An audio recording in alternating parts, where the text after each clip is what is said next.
जय जगन्नाथ दर्शक बंधु हस्तमथन करी जो व्यक्ति माने भी जदि हस्तमथन करी बीजर अभाव अनुभव कर दुर्बल शरीर दुर्बल हो जाइए आपन को कौन कम कार्य करने को इच्छा हो नहीं बल पाऊना आपको जेकोसी कम करुवे देखिए आपंकर बल इच्छा शक्ति मरीज आपको शोवा इच्छा हे थकापन जब कौन टी भी कम कर निहती भाव में आपन को थकापन हो आपन कौन कार्य करने को मन हम ना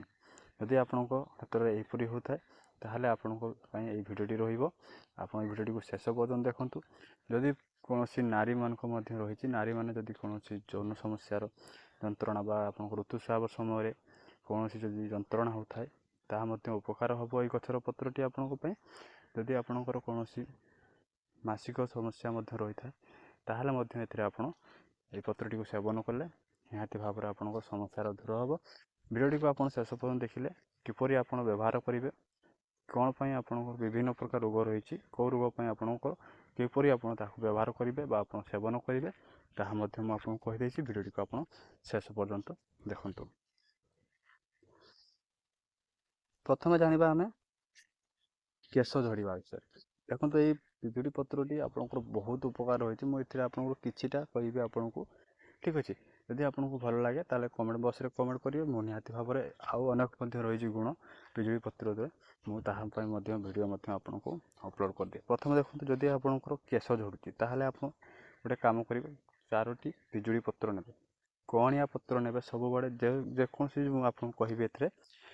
व्यवहार कर पिजुड़ी पत्र केवल कहणिया पत्र को ही आप व्यवहार करेंगे। देखो प्रथम आप जदि आपंकर केश झड़ुची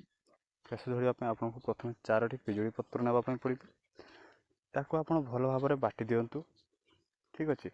एवं ता सहित अधा चामच खट्टा दही मिसेबे खट्टा दही मिसातु एवं अधा चामच आप लिंब पत्र गुंड मिसेबे एवं गोटे चामच आप सोरिष तेल तादे मिसेबे एवं यही मिश्रण को सप्ताह 2 दिन आप लगेबे देखिए आपणकर चुट्टी झड़ा बा केश झड़वा आपंकर निहाती भाव में बंद हो उपायटी आप करके देखूँ निहाती भाव में पिजुड़ी पत्र बहुत सारा गुण रही आप पिजुड़ी पत्र व्यवहार करूँ देखिए आपंकर सब दूर हो लगे सप्ताह जो 2 दिन आप लगेला बेलू आप 15 दिन पर्यंत आप 15 मिनिट पर्यंत आपन को लगे रखापी पड़ो 15 मिनिट पर आपको कौन भल भाव में भल कंडीशनर शैम्पू आप धोई ने सप्ताह को आप मन रखिए 2 दिन ही यहाँ व्यवहार करेंगे। तापर जो जन्य संपर्क आप जो बीज विषय में आपको कहि जदि आपंकर हस्तमथन कर बारंबार बीज जो आप नष्ट हो कौन कम आप मन लगुना यही उपायटी आप करूँ निहाती भाव में आपंकर समस्यार दूर हम गोटे पिजुड़ी पत्र सहित अश्वगंधा गुंड किसी अश्वगंधा गुंड 2 चामच ने ठीक अच्छे अश्वगंधा गुंड को आप मिसे करके खजूरी खजूरी को आप 2टी खजूरी ता सहित देते मिसेक आप सेवन करते आपंकर यौन समस्यार दूर हम जदि आप पुरुष मैंने करें आपंकर बीज शक्तिर वृद्धि हम एवं आपंकर काम कर मन लगुन कम करने मन लगे एवं आपंकर देखो बीज शक्ति एमती गोटे जिनस जदि से अधिक नष्ट हो जाए ताहले आपंकर थकापन कौन टी कम करदे से आप थकापन महसूस करेंगे जदि आप कम कौन कम भी मन लगे नहीं जदि बाध्य भी करुँच आपन को बहुत कष्ट अनुभव करेंगे आपन कौन कम रही सब शई रही इच्छा हे यहपरी आपन को व्यवहार देखा तार गुण गुड़िक ठीक अच्छे जदि आप करुँच पुरुष मैंने कर बीजर अभाव हम ना बीजर वृद्धि हम जदि नारी मैंने कर मासिक समस्या जो जाऊँगी से आपणकर कौन जंत्रणा होते जंत्रणा हम ना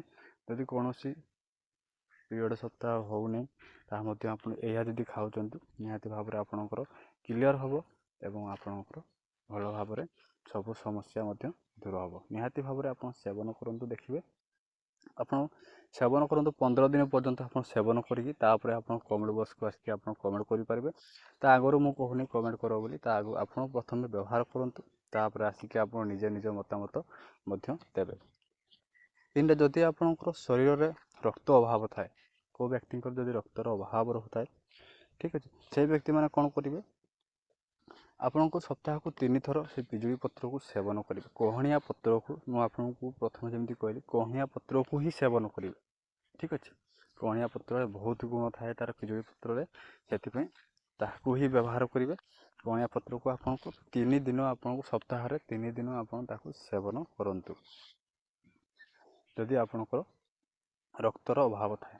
ରକ୍ତର ଅଭାବ ଏବଂ ବ୍ରଣ ଦୂର ହେବ, ତା ସହିତ ଆପଣଙ୍କର କଳା ଦାଗ ଥିଲେ ସେସବୁ ମଧ୍ୟ, ଏବଂ ଆପଣ ଚେହେରାର ଗୋଟେ ଅଲଗା ପ୍ରକାର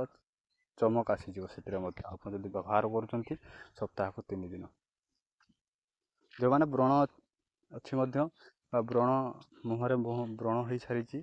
ବା କୌଣସି ପ୍ରକାର ମେଡ଼ିସିନ୍ ଲଗାଉଛନ୍ତି, ଯେକୌଣସି ମେଡ଼ିସିନ୍ ଲଗାଇଲା ପରେ ଛାଡ଼ୁନାହିଁ ମଧ୍ୟ, ଏହାକୁ ଆପଣ ପତ୍ରକୁ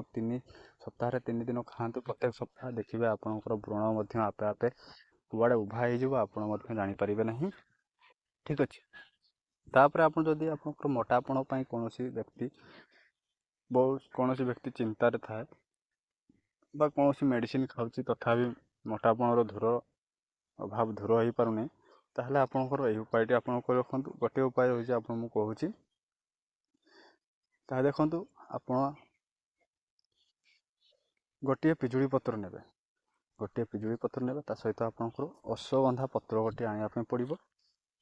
ଠିକ୍ ଅଛି। ଅଶ୍ୱଗନ୍ଧା ପତ୍ର ଏବଂ ପିଜୁଳି ପତ୍ରକୁ ଚୋବାଇ ଆପଣ ଖାଇବେ। ଚୋବାଇ କରି ଆପଣ ଖାଇବା ପରେ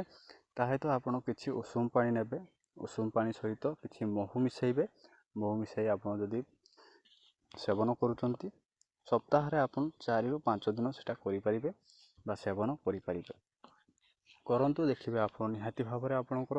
ମୋଟାପଣର ମଧ୍ୟ ଦୂର ହେବ, ଏବଂ ଯଦି ଯେକୌଣସି ଆପଣ ମୁଁ କହିଲି ପିଜୁଳି ପତ୍ରର ଗୁଣ ଗୁଡ଼ିକ ଯଦି ଆପଣ କରୁଛନ୍ତି, ନିହାତି ଭାବରେ ଆପଣଙ୍କର ଦେଖିବ ସବୁର ସମସ୍ୟା ମଧ୍ୟ ବହୁତ ଦୂର ହୋଇଯିବ। ଏହିପରି ଭିଡ଼ିଓ ଦେଖିବା ପାଇଁ ଆମ ଭିଡ଼ିଓଟିକୁ ବା ଆମ ଚ୍ୟାନେଲ୍ଟିକୁ ସବସ୍କ୍ରାଇବ୍ କରି ରଖନ୍ତୁ, ଏବଂ ପାଖରେ ଥିବା ବେଲ୍ ଆଇକନ୍ଟିକୁ ପ୍ରେସ୍ କରିଦିଅନ୍ତୁ, ଯାହାଫଳରେ କି ଏମିତିକା ଭିଡ଼ିଓ ଗୁଡ଼ିକ ଆପଣ ସର୍ବପ୍ରଥମ ପାଇପାରିବେ, ଠିକ୍ ଅଛି। ଯଦି ଭିଡ଼ିଓଟିକୁ ଆପଣ ଭଲ ଲାଗିଥାଏ, ତାହେଲେ ଭିଡ଼ିଓଟି ଗୋଟେ ଲାଇକ୍ କରିଦେବେ। ରହିଲି, ଜୟ ଜଗନ୍ନାଥ।